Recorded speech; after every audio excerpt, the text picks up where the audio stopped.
በዲፕሎማቶች መንደር ሳር ቤት ላይ 100% ለሚከፍሉ ደንበኞች በ35% ቅናሽ አፓርትመንቶችን ቴምር ፕሮፐርቲስ ለሽያጭ አቅርቧል። በተጨማሪም በአያት፣ በፒያሳ፣ በአዋሬ እንዲሁም በተክለ ሃይማኖትና በጋርመንት ላይ ከ10% ቅድመ ክፍያ ጀምሮ በ3 ዓመት ጊዜ ውስጥ በረጅም ጊዜ ያከፋፈል ሁኔታ ያለምንም ተጨማሪ ክፍያና ወለድ የቤት ባለቤት መሆን ትችላላችሁ። በተጨማሪም በ2,500,000 ብር ሙሉ ክፍያ አሊያም በ500,000 ብር ቅድመ ክፍያ ገላን ኮንዶሚኒየም መሃል ላይ ሱቆችን እነሆ ይሎታል ቴምር ፕሮፐርቲስ። ለበለጠ መረጃና ሳይቱን ለመጎብኘት በ0921 75 22 22 ቴምር ፕሮፐርቲ ብለው ይደውሉ። ሰላም እንዴት ናችሁ? ፍሬ ህይወት ዮሐንስ ነኝ። በአፍሪካ ቀንድ በተለይም በኢትዮጵያ በኤርትራና በሌሎች ጎረቤት ሀገራት መካከል እየተፈጠሩ ያሉ ኢኮኖሚያዊ፣ ማህበራዊና ፖለቲካዊ ጉዳዮችን በትንታኔ ይዤላችሁ ቀርባለሁ። በተለይም ደግሞ ከኢትዮጵያ የቀይ ባህር ጥያቄ ጋር ተያይዞ የሚነሱ ሀሳቦች ላይ አተኩራለሁ። በዛሬ ቆይታችን በሁለት አንኳር ጉዳዮች ላይ አብረን ቆይታ የምናደርግ ይሆናል። የመጀመሪያው ቀዳሚ አጀንዳችን የሆነው የኤርትራው ፕሬዝዳንት ኢሳያስ አፈወርቂ እጅ ከፍንጅ ተይዘዋል። የኤርትራው ፕሬዝዳንት ኢሳያስ አፈወርቂ እጅ ከፍንጅ ተይዘዋል ያስባላቸው ተግባር ምንድን ነው የሚለውንና ከዚህ ተግባር ጀርባ ያለውን ኃይልን በተመለከተ ዝርዝር መረጃ ይዤላችሁ ቀርቤያለሁ። ሁለተኛው አጀንዳችን የራስ ገዟ ሶማሌላንድ የሉዓላዊ ሀገርነት እውቅናን ለማግኘት በምታደርገው እንቅስቃሴ ላይ ለኢትዮጵያ አስገራሚ የተባሉ እድሎችን የሚያስገኙ ውሳኔን አሳልፋለች። ራስ ገዟ ሶማሌላንድ አዲስ የወሰነችው ውሳኔ ምንድን ነው? ባሳለፈችው ውሳኔ ላይ ከየትኛው ሀገር ጋር ለመጣመር ውሳኔ ላይ ደርሳለች? ከዚህ በተጨማሪ ደግሞ በኢትዮጵያና በሶማሌላንድ መካከል ያለው የሁለትዮሽ ግንኙነትና የተፈረመው የመግባቢያ ሰነድ ላይ ተስፋን የዘራው ጉዳይ ምንድን ነው በሚለው ጉዳይ ላይ ዝርዝር መረጃን ይዤላችሁ ቀርቤያለሁ። ለዩቲዩብ ቻናል አዲስ ከሆናችሁ የደወል ምልክቷን ተጭናችሁ ቻናሌን ሰብስክራይብ በማድረግ ቤተሰብ እንድትሆኑ ይጋብዛችኋለሁ። ቻናሌን ሰብስክራይብ አድርጋችሁ ቤተሰብ ከሆናችሁ ደግሞ ላይክ እና ሼር በማድረግ መረጃውን ለወዳጅ ዘመዶቻችሁ እንዲደርስ እንድታጋሩልኝ ጠይቃችኋለሁ። ወደ ቀዳሚው መረጃም ተሻገርኩኝ። አብራችሁኝ ቆዩ። በመሃል ፒያሳ በምናስገነባው ሳይት ላይ 30% ቅናሽ ባለ 1 መኝታ 5.1 ሚሊዮን የነበረው 3.6 ሚሊዮን፣ ባለ 2 መኝታ 8.4 ሚሊዮን የነበረው 5.8 ሚሊዮን፣ ባለ 3 መኝታ 12 ሚሊዮን የነበረው 8.4 ሚሊዮን ሲሆን ይህ ዋጋ የወጣው 70% ባንዴ ከፍለው ቀሪ 30% ዲስካውንት ተደርጎላቸው ነው። ቀስ እያሉ በግንባታ ሂደት ለሚከፍሉም ከ10% ቅድመ ክፍያ ጀምሮ አመቻችተናል። ለበለጠ መረጃ ከታች ባሉት ስልኮች ይደውሉ። የመጀመሪያው ቀዳሚ አጀንዳችን የሆነው የኤርትራው ፕሬዝዳንት ኢሳያስ አፈወርቂ እጅ ከፍንጅ ተይዘዋል። የኤርትራው ፕሬዝዳንት ኢሳያስ አፈወርቂ ከግብፁ ፕሬዝዳንት አብዱል ፈታህ አልሲሲ ጋር በጋራ በመጣመር እየቀጠለ ባለው በሱዳን የእርስ በርስ ጦርነት ላይ የጀነራል አልቡርሃን ጦርን እየደገፉ ይገኛሉ። ይህን ድጋፍ ከመስጠትም በተጨማሪ ደግሞ አደገኛ የሚባሉ የጦር መሳሪያዎችን በማስታጠቅ ጀነራል አልቡርሃን ከተለያዩ የጦር አስታጣቂ አካላቶቻቸው የሚያገኟቸውን የጦር መሳሪያ በኤርትራና በግብፅ አየር ክልል አልፈው እንዲታጠቁ በማድረግ የአየር ክልላቸውን ጭምር መፍቀዳቸው ለረጅም ጊዜ ሲነገር ቆይቷል። ከዚህ ጋር በተያያዘም እንግዲህ በሱዳን የእርስ በርስ ጦርነት ላይ በቀጥታም ሆነ በተዘዋዋሪ እየተሳተፉ የሚገኙ አካላት ላይ የአሜሪካ መንግስት ማዕቀብ እጥላለሁ ማለቱን ተከትሎ ከዛም በተጨማሪ ደግሞ የተባበሩት መንግስታት ድርጅት ከቀናት በፊት በሱዳን ባለው የእርስ በርስ ጦርነት ላይ የጄኖሳይድ ወይም ደግሞ የዘር ማጥፋት እርምጃን ወስደዋል በማለት የሱዳን ፈጥኖ ደራሽ ኃይል አመራሮችና ሌሎች ጀነራሎች ላይም የተለያዩ እርምጃዎችን ወስዷል። እነዚህ ሁሉ እንቅስቃሴዎች ስጋት ያሳደረባቸው የኤርትራና የግብፅ ባለስልጣናት አልጀዝራና ሮይተርስን በመጠቀም ኢትዮጵያ ለፈጣን ድጋፍ ሰጪ ኃይሉ እንግዲህ የጦር ቤዝ በመገንባት የተለያዩ ስልጣናዎችን ጭምር እንዲሰጥ አድርጋለች። ወይም ደግሞ የፈጥኖ ደራሽ ኃይሉ ኢትዮጵያ ላይ እያደረገ ባለው እንቅስቃሴ ጦሩን እያደራጀ ከጀነራል አልቡርሃን ጋር ግጭት ውስጥ ገብቷል የሚል ሐሰተኛ ክስ የተላበሰ ፕሮፓጋንዳቸውን ሲያሰራጩ ቆይተዋል። ከቀናት በፊትም ደግሞ የግብፁ የአምባሳደር በተባበሩት መንግስታት ድርጅት ቋሚ መልእክተኛ የሆኑት እንግዲህ በመድረክ ላይ ተገኝተው ከሱዳን የእርስ በርስ ግጭት በስተጀርባ ለሱዳን ለሱዳን ጎረቤት የሆነች ሀገር ለፈጥኖ ደራሽ ኃይል ወይም ደግሞ በሱዳን ለሚንቀሳቀሱ አማጺ ኃይሎች ድጋፍ እያደረገች ጦርነቱ እንዲቀጥል አድርጋለች በማለት ኢትዮጵያን በይፋ ስሟን ባይጠሩም ነገር ግን ያቀረቡት አቤቱታና ክስ በቀጥታ ከኢትዮጵያ ጋር የሚገናኝ መሆኑም እየተገለጸ ባለበት በዚህ ወቅት ላይ ግብጽና ኤርትራ በቀናት ልዩነት ለጀነራል አልቡርሃን እያደረጉት ያለው የጦር ድጋፍ እያደረጉት ያለው ጦርነቱ እንዲቀጥል እያደረጉት ያሉት አስተዋጽኦን በይፋ ያረጋገጠ መረጃ በተለያዩ መንገዶች ይፋ ወጥተውባቸዋል። ከቀናት በፊት አፍሪሚኒስት የተባለው የተለያየ ሳተላይት መረጃዎችን የሚያጋራ ድረገጽ ባወጣው መረጃ መሰረት የግብጽ መንግስት ለጀነራል አልቡርሃን ድሮኖችን የሚያቀባብልበት የተለያዩ ጦር መሳሪያዎችን የሚያከማችበት አካባቢያቸው ላይ በዛው በግብጽ ላይ የተለያዩ የጦር እንቅስቃሴ የሚያደርግበት የአየር ማኮብኮቢያን ጨምሮ ድሮኖችን ረጅም ርቀት የሚተኩስበትን ቦታ እያዘጋጀ መሆኑን የሚያሳይ እንግዲህ ሳተላይት ምስል አፍሪሚኒስት አጋርቶ ነበር። ያን በተመለከተም ግብጽ በይፋ ምንም ያሰማችው ተቃውሞ ባለመኖሩ ግብጽ በተጨባጭ ጀነራል አልቡርሃንን እየደገፈች መሆኑን እንግዲህ ያረጋገጠ ጉዳይ ሆኗል። ያ ከሆነ ከቀናት በኋላ እነሱ የአልጀዚራና ሮይተርስን ዘገባ በመጠቀም ኢትዮጵያ ላይ ሐሰተኛ ዘመቻ ቢከፍቱም የኤርትራ መንግስት ታማኝ የመረጃ ምንጭ አድርጎ የሚጠቀመው አብዛኛውን ጊዜ የኤርትራው ፕሬዝዳንት ኢሳያስ አፈወርቂን ሐሳብ በማንጸባረቅ የሚታወቀው ኤርትራን ፕሬስ የተባለ የኤርትራ ድረገጽ ደግሞ የኤርትራው ፕሬዝዳንት ኢሳያስ አፈወርቂ በቀጥታ ለጀነራል አልቡርሃን የጦር መሳሪያ ድጋፍ መስጠት እንዲሁም ደግሞ ፖርት ሱዳን ድረስ በመሄድ ጀነራል አልቡርሃንን በጦር ድጋፍ እያደረጉ መሆናቸውን የሚያሳይ መረጃን አጋርቷል። ይህ መረጃ የተጋራበት ቀንና የተጋራበት ሁኔታ ደግሞ አሁን ላይ በኢትዮጵያና በኤርትራ መካከል ያለው ውጥረት እየተባባሰ መጥቶ ኢትዮጵያ እንግዲህ አሁን ላይ ባለው ሁኔታ 65ኛ የልዩ ዘመቻ እዝን አሰልጥና ተወደደም ተጠላም ተዘግቶብን አንቀርም የሚለው መልእክት በተላለፈበት ወቅት ላይ የዚህ መረጃ መጋራት ኤርትራ በቀጥታ የሱዳን ድንበሮችን በመጠቀም ወይም ደግሞ በሱዳን ያለውን የእርስ በርስ ጦርነት እንደምቹ እድል በማይጨምር ኢትዮጵያ ላይ ጥቃቷን ለመፈጸም ያደረገች ያለችው እንቅስቃሴ መኖሩን ያረጋገጠ ጉዳይ አድርጎታል። ኤርትራን ፕሬስ ባጋራው መረጃ ላይ እንግዲህ የተለያዩ አስተያየት ሰጪዎች አስተያየታቸውን እየሰጡበት ይገኛሉ። ከዚሁ ጋር በተያያዘ የኤርትራን ፕሬስ ባወጣው መረጃ መሰረት በማድረግ የኤርትራው ፕሬዝዳንት ኢሳያስ አፈወርቂ አሜሪካ በሱዳን የእርስ በርስ ጦርነት ላይ በጀነራል አልቡርሃን በኩል ሆነ በሱዳን ፈጥኖ ደራሽ ኃይል በኩል የተሰለፈ የትኛውም አካል ላይ እርምጃ ወስዳለሁ ብላ የሰጠችው ማስጠንቀቂያ የመጀመሪያ ቀማሽ ሀገር ወይም ደግሞ ቀማሽ መሪ መሆናቸውን በይፋ ያረጋገጠ መረጃ ነው። መረጃው ከሌላ ወገን የመጣ ቢሆን ውሸተኛ መረጃ ወይም ደግሞ ሐሰተኛ መረጃ በማለት ሊሞግቱ የሚችሉበት መንገድ ነበር። ነገር ግን የመጣው ደግሞ ለኤርትራ መንግስት ታማኝ የመረጃ ምንጭና የኤርትራ መንግስትን ፕሮፓጋንዳ አራማጅ እንደሆነ የሚነገርለት ኤርትራን ፕሬስ ነው ይህንን መረጃ ያጋራው። አሁን ላይ ባለው የሱዳን የእርስ በርስ ጦርነት ላይ በተደጋጋሚ የሱዳን ፈጥኖ ደራሽ ኃይል ከኢትዮጵያ መንግስት ጋር ጥምረት አለው፣ የኢትዮጵያ መንግስት የጦር ሰፈር ገንብቶ እየደገፈው ነው የሚሉ ቅሬታና ቤቱታዎችን ከግብጽና ከኤርትራ በኩል ቢሰሙም የሱዳን ፈጥኖ ደራሽ ኃይሉ መሪ ሐምዳን ደጋሎ ሄሚቲ ግን እያቀረበ ያለው ክስ ግብጽና ኤርትራ አሁንም በሱዳን የእርስ በርስ ግጭት ላይ ጀነራል አልቡርሃንን እየደገፉ ነው ያሉት፣ በሱዳን የውስጥ ጉዳይ ላይ ጣልቃ እየገቡ ነው ያሉት። ይሄንን የማያቆሙ ከሆነ የፈጥኖ ደራሽ ኃይል የታጠቃቸው ረጅም ርቀት መተኮስ የሚችሉ አደገኛ ድሮኖችን በመጠቀም ምጽዋ አየር ማረፊያን ጨምሮ ሌሎች የኤርትራን ስትራቴጂካዊ ቦታዎች ላይ ጭምር ጥቃት ለመፈጸም እንደሚችል ማስጠንቀቂያ እንግዲህ ከወራት በፊት ሰጥቷል።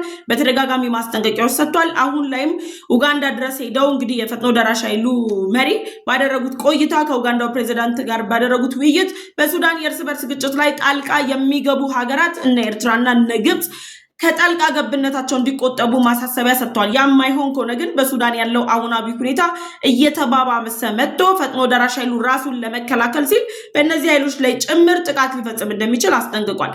ይሄ ውጥረቱ እየተባባሰ ባለበት በዚህ ጊዜ ላይ ኢትዮጵያ ላይ ሐሰተኛ ክስ አደራጅተው ኢትዮጵያን እየከሰሱ ባሉበት በዚህ ወቅት ላይ የሳተላይት መረጃዎች ግብጽን ሲያጋልጡ የግብጽ ጦር ለጀነራል አልቡርሃን የድሮን መንደርደሪያን ጨምሮ ሌሎች የተለያዩ ጦር ወታደራዊ ሰፈሮች ገንብተው እየተንቀሳቀሱ መሆናቸውን የሚያሳይ የሳተላይት መረጃን ሲያስወጡ ከወደ ኤርትራ በኩል ደግሞ የተሰማው ነገር የኤርትራ መንግስት በቀጥታ ለጀነራል አልቡርሃን የጦር መሳሪያ ድጋፍ ከማድረግ በተጨማሪ የኤርትራው ፕሬዝዳንት ኢሳያስ አፈወርቂ ከኤርትራ ጦር አዛዥ ከሆኑት ጀነራል ፊሊጶስ ጋር በጋራ በመሆን ፖርት ሱዳን ድረስ በመሄድ የድሮን ጥቃትን መከላከል የሚቻሉባቸው ከዛም በተጨማሪ ደግሞ የድሮን ጥቃት በፈጥኖ ደራሽ ኃይሉ ላይ መፈጸም የሚችሉባቸው መንገዶች ላይ ውይይት ሲያደርጉ የሚያሳዩ ምልክቶች ወጥተዋል።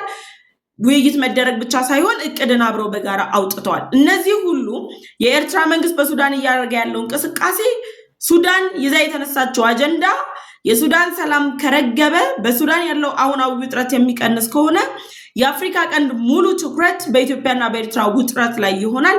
ስለዚህ የተዳከመው የጀነራል አልቡርሃን ጦር ተዳክሞ በፈጥኖ ደራሽ ኃይሉ ብልጫ የሚወሰድበት ከሆነ ፈጥኖ ደራሽ ኃይሉ ለኢትዮጵያ ድጋፍ ያደርጋል። ስለዚህ ለኤርትራ አደጋን የሚቋጠር ነው ያላቸው ብቸኛ እቅድ። የኢትዮጵያን የቀይ ባህር ጥያቄ የሚቃወመው የሱዳኑ ጀነራል አልቡርሃን በኢትዮጵያ ህዳሴ ግድብና በአባይ ውሃ ምክንያት ከኢትዮጵያ ጋር መኳረፉ ስለመግባት እየተንደረደረ ያለው ጀነራል አልቡርሃንን በመጠቀም ኢትዮጵያ የምትባል ሀገር በቀጠና ላይ እየገነባች ያለችውን እንቅስቃሴ በቀጠናው ላይ እየገነባች ያለችውን አቅም የዲፕሎማሲ ጫናን ማዳከም የመሰሉ እርምጃዎችን መውሰድ ነው። ለዚህም ነው የኤርትራው ፕሬዝዳንት ኢሳያስ አፈወርቂ ከሀገራዊ ጉዳዮቻቸው በተለየ መልኩ በሌሎች ሀገራት የውስጥ ጉዳይ ላይ ጣልቃ በመግባት ሌሎች ሀገራት ጣልቃ የሚገቡበትን አግባብ አይተናል። እርቅ እንዲመጣ፣ ሰላም እንዲመጣ፣ ጦርነት እንዲቆምና የተረጋጋች ዲሞክራሲያዊት ሱዳንን ለመፍጠር እና አሜሪካ እነ ሳውዲ እነ ኳታር ጥያቄ እያቀረቡ ባሉበት በዚህ ወቅት ላይ ኤርትራ ግን ጦርነቱ እንዲፋፋምና የሱዳን ድንበሮችን በመጠቀም ኢትዮጵያ የምትባል ሀገር ላይ ጥቃት ለመፈጸም እቅድ አውጥታ እንግዲህ እንቅስቃሴያቸውን አድርጓል። የኤርትራ መንግስት በቀጥታም ሆነ በተዘዋዋሪ መንገድ ከሱዳኑ መሪ ጀነራል አልቡርሃን ጋር በመጣመር እያደረገ ያለው የድሮን ድጋፍ፣ የጦር መሳሪያ ድጋፍ ደግሞ ለኢትዮጵያ ስጋትን የሚፈጥር ነው። የመጀመሪያው ነገር ኢትዮጵያ ጠንካራ የሚባል የጦር ሰራዊት አቋቁማ ድንበር ላይ ያደረገች ያለችው ክትትል ተጠናክሮ ቢቀጥልም በሱዳን የእርስ በርስ ጦርነት አማካኝነት ከፍተኛ ቁጥር ያለው ስደተኛ ከሱዳን ተነስቶ ወደ ኢትዮጵያ ነው የሚገባው። ኤርትራ ፍቃድ ሰጥታለች፣ የሱዳን ስደተኞች ወደ ሀገሬ ይግቡ ብላለች። ግን የሱዳን ስደተኞች ከሀገራቸው የበለጠ አስከፊ በሆነው አምባገነናዊ ስርዓት ውስጥ የመኖር ፍላጎት የላቸውም። ባላደገ ኢኮኖሚ ውስጥ እየተራቡ የመኖር ፍላጎት የላቸውም።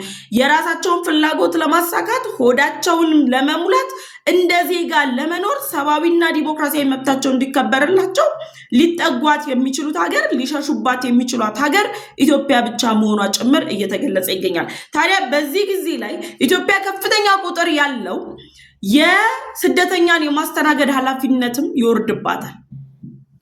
ከዚህ በተጨማሪ የኤርትራ ጦር በሱዳን በኩል የሚያደርገው እንቅስቃሴ ኢትዮጵያ ውስጥ እየተንቀሳቀሰ ላለው ህወሓት አርሚ 7 ብሎ የሚጠራው ታጣቂ ቡድን ጨምሮ እና አርሚ 15 እና ሌሎች ኃይሎችን በሱዳን እያደረጋቸው ያሉ ስልጠናዎች ተደማምረው የኤርትራ መንግስት ኢትዮጵያን በተለያዩ አቅጣጫዎች ላይ ውጥረት ውስጥ አድርጎ አጀንዳ ሰጥቶ የኢትዮጵያን የቀይ ባህር ጥያቄ ለማስጣል የሚያደርገውን ጥረት ለማሳካት ከፍተኛ የሆነ እርምጃ ተደርጎም ይወሰዳል። እነዚህ ምክንያቶች ኢትዮጵያ የኤርትራ መንግስት ከሱዳን ጋር ወይም ደግሞ ከጀነራል አልቡርሃን ጋር እየፈጠረ ያለው ጥምረት ስጋት ላይ የሚጥላት እንደሆነ ጭምር ይገለጻል።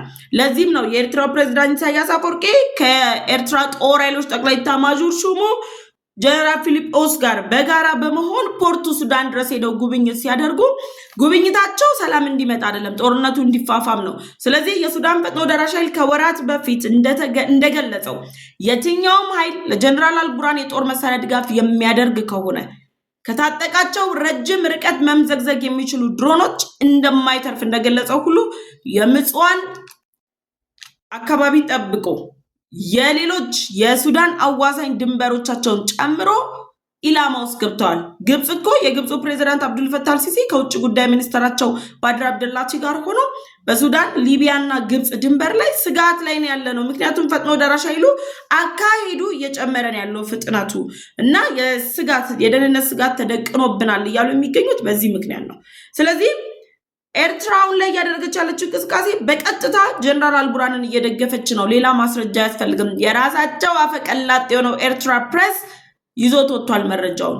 አሁን ኢትዮጵያ ላይ እነሱ ሐሰተኛ መረጃ አሰራጭተው ኢትዮጵያን ተጠያቂ ለማድረግ ሲጠሩ፣ በዚህ በኩል ደግሞ ራሱ የኤርትራ ፕሬስ ኤርትራ በቀጥታ ድሮኖችን ለጀነራል አልቡርሃን እያስታጠቀች ነው ያለችው። ሰራዊቷን ከ5000 ቁጥር በላይ ያለው የኤርትራን ሰራዊት በሱዳን ጦርነት ላይ ጀነራል አልቡርሃንን ደግፎ ዋጋ እየከፈለ ነው ያለው።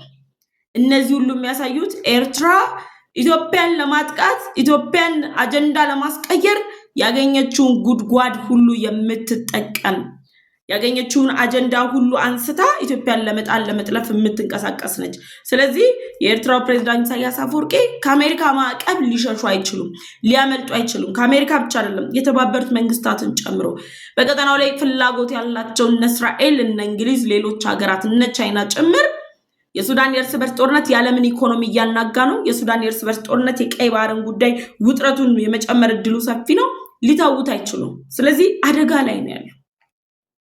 በዚህ ጉዳይ ላይ ሐሳብ አስተያየታችሁን ኮሜንት ሴክሽን ላይ አስቀምጡልኝ። ወደ መጨረሻውና ሁለተኛው አጀንዳ ተሻገርኩ። ሁለተኛውና የመጨረሻው አጀንዳችን እንግዲህ በአፍሪካ ቀንድ ላይ የሉዓላዊ ሀገርነት እውቅናን ለማግኘት የተለያዩ እንቅስቃሴዎችን እያደረገች ያለችው ራስ ገዟ ሶማሊላንድ የእስራኤል መንግስት በይፋ ከሰጠው የሉዓላዊ ሀገርነት እውቅናን በተጨማሪ ሌሎች ሀገራት የሉዓላዊ ሀገርነት እውቅናን እንዲሰጧት በምታደርገው ጥረት ላይ ለአሜሪካ አስገራሚ የተባለ ግብዣን አቅርባለች።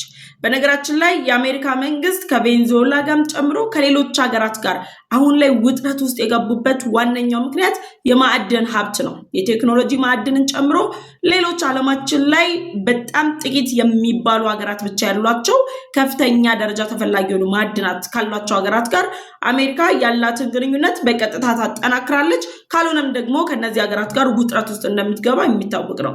ስለዚህ የአሜሪካው ፕሬዝዳንት ዶናልድ ትራምፕ አሁን ላይ ባላቸው እንቅስቃሴ በአፍሪካ ከሚገኙ ሀገራት ጋር የሁለትዮሽ ትብብርን ማሳደግ፣ ጥምረትን ማሳደግን ኢላማቸው አድርገው ሀገራቱ ጋር ያላቸውን ግንኙነት በማሳደግ የጋራ ተጠቃሚነታቸውን ከፍ ለማድረግ በሚያደርጉት ጥረት ላይ ለራስ ገዟ ሶማሊላንድ የሉዓላዊ ሀገርነት እውቅናን ያስገኘኛል ብላ ያሰበችው ያሏትን ማዕድኖች እንዲሁም ደግሞ አሜሪካ በአፍሪካ ቀንድ ላይ ያለውን ስትራቴጂካዊ የሆነ ቦታን ለመቆጣጠር እንዲያስችላት በራስ ገዟ ሶማሊላንድ ላይ የጦር ሰፈር የመገንባት እድል ነው።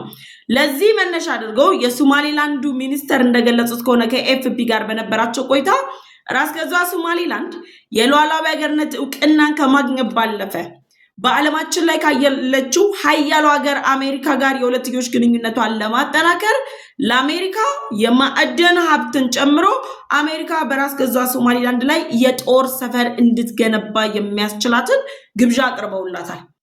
አሜሪካ ገና ከጅምሩ ጀምሮ እስራኤል ለራስ ገዟ ሶማሊላንድ የሉዓላዊ ሀገርነት እውቅናን ስትሰጥ የእስራኤልን የሉዓላዊ ሀገርነት እውቅናን ያልተቃወመች በቀጣይ በሂደት ላይ በፕሮግረስ ላይ እንዳለ ጭምር የገለጸችና በቀጣይ ለራስ ገዟ ሶማሊላንድ የሉዓላዊ ሀገርነት እውቅናን ጭምር ልትሰጥ እንደምትችል ተስፋ የተጣለባት ከኢትዮጵያ በመቀጠል አሜሪካ ነች። ከዛ ነው እነ ህንድ እነ ግሪክ አሁን ላይ ደግሞ ባሉ ነገሮች እነ ግሪስም ይሰጣሉ ተብሎ ይጠበቅ ያለው። ለዚህም ነው የሶማሊላንድ መንግስት ማዕድንና አሜሪካ የጦር ሰፈሯን በሶማሊላንድ ላይ እንድትገነባ እንግዲህ በራቸውን ከፍተዋል። ይሄ ማለት በአሜሪካና በሶማሊላንድ መካከል የሰጥቶ መቀበል ድርድርን የሚያስጀምር ሐሳብ ነው። እስራኤል ለራስ ገዟ ሶማሊላንድ የሉዓላዊ ሀገርነት እውቅናን ስትሰጣት እንደ ሀገር እንድትቆም ብቻ ሳይሆን በቀይ ባህር ላይ ያላት ፍላጎት ደግሞ በባብላል መንደቦች መጥላይ ልትወስድ የፈለገችው የበላይነት የየመኑ ሁቲ ቡድንን ለመቅጣት የምታደርገው ጥረት ከዛ በተጨማሪ ቀጠናው ላይ ያሉ ባላንጣ ሆነው የሚነሱባት ሀገራትን ለማሸነፍና በእነዚህ ሀገራት ላይ ብልጫ ለመውሰድ ካላት እቅድ የተነሳ እንደሆነ ጭምር ሲነገር ቆይቷል። እስራኤልም የጦር ቤዟን ራስ ገዟ ሶማሊላንድ ላይ እየገነባች እንደሆነ የሚያሳዩ መረጃዎችም ወጥቷል። ታዲያ አሁን ላይ ሶማሊላንድ ለአሜሪካ ማዕድናቶችን አቅርባለች። ያቀረበቻቸው ማዕድናት ሊቲየም፣ አልታኒየም እና የቴክኖሎጂ ማዕድናት ናቸው።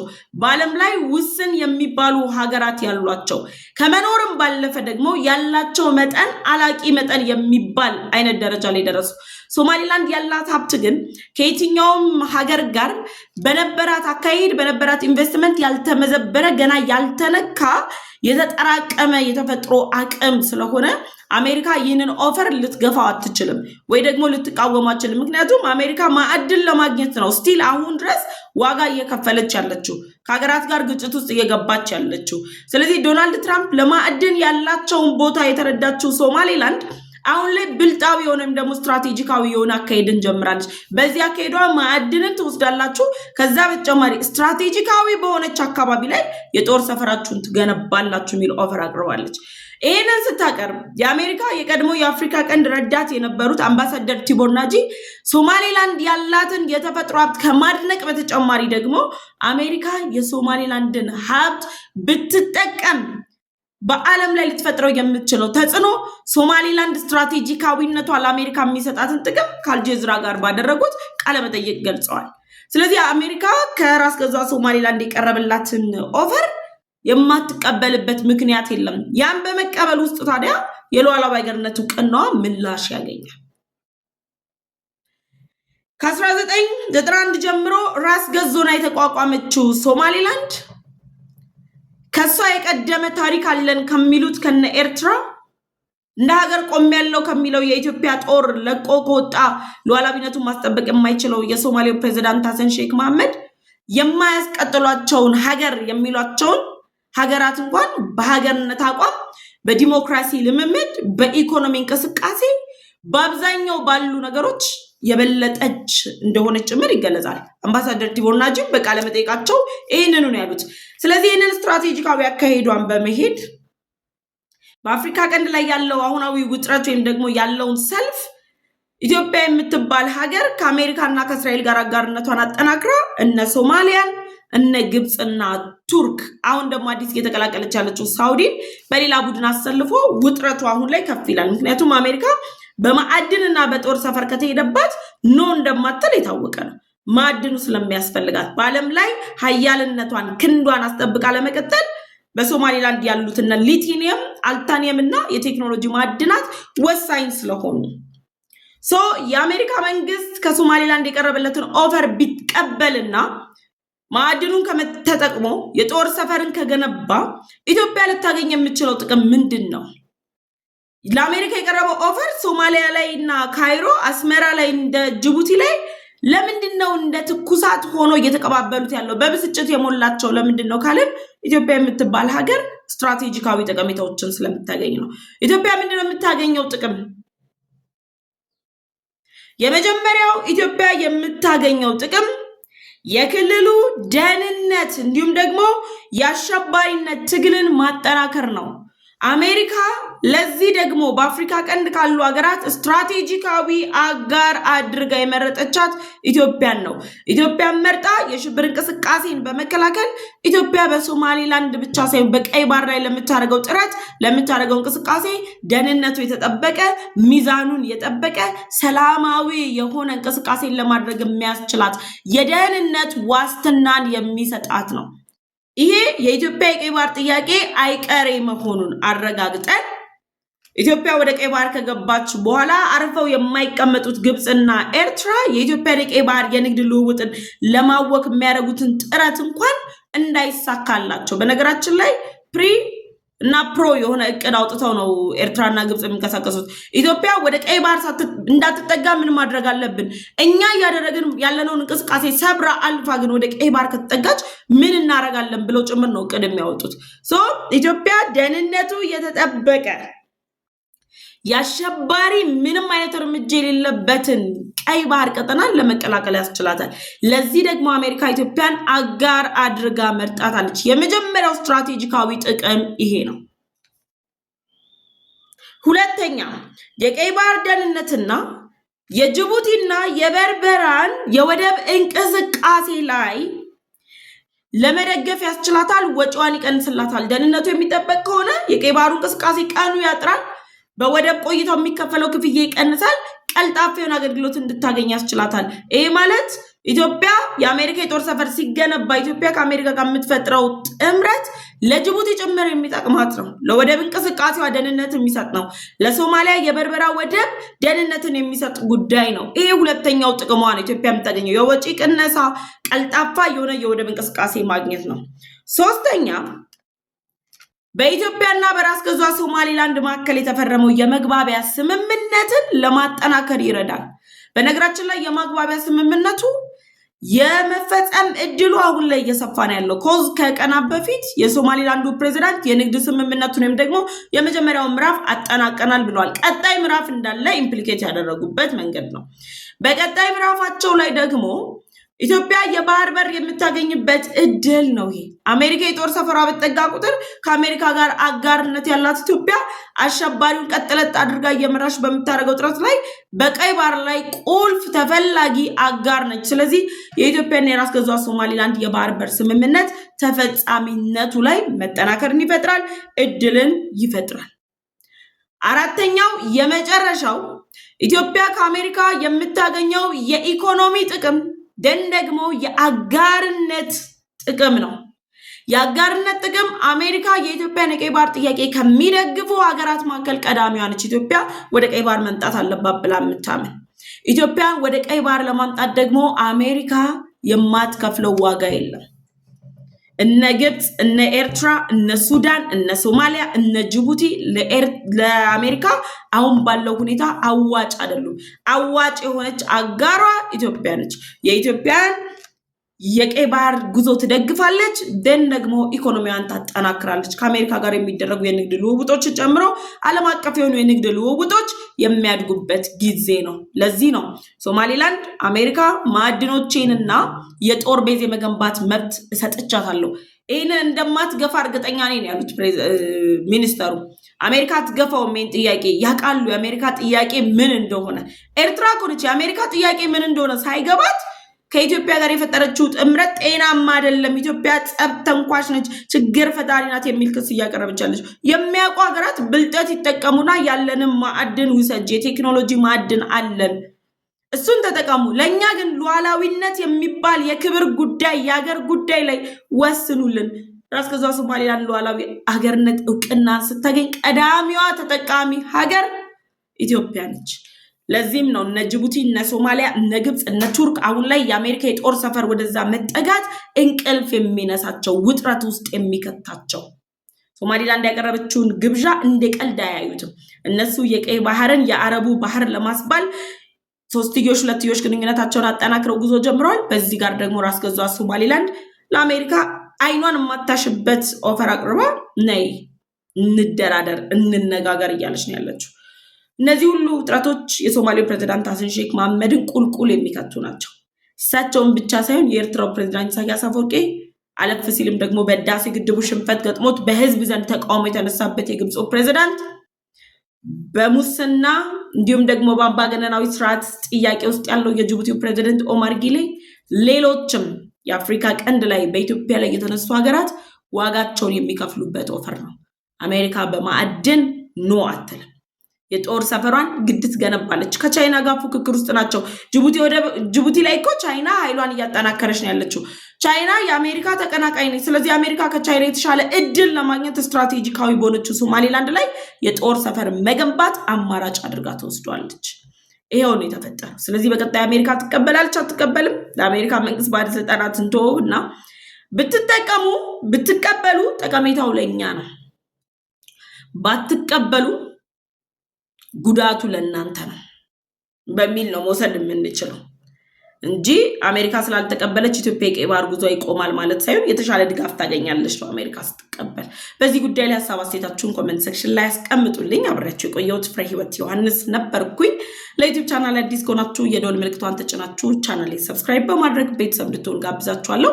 ቻናሌን ሰብስክራይብ አድርጋችሁ ቤተሰብ ከሆናችሁ ላይክ እና ሼር በማድረግ ለወዳጅ ዘመዶቻችሁ እንድታጋሩ ጠይቃችኋለሁ። አብራችሁን ስለቆያችሁ በድጋሚ ከልብ አመሰግናለሁ።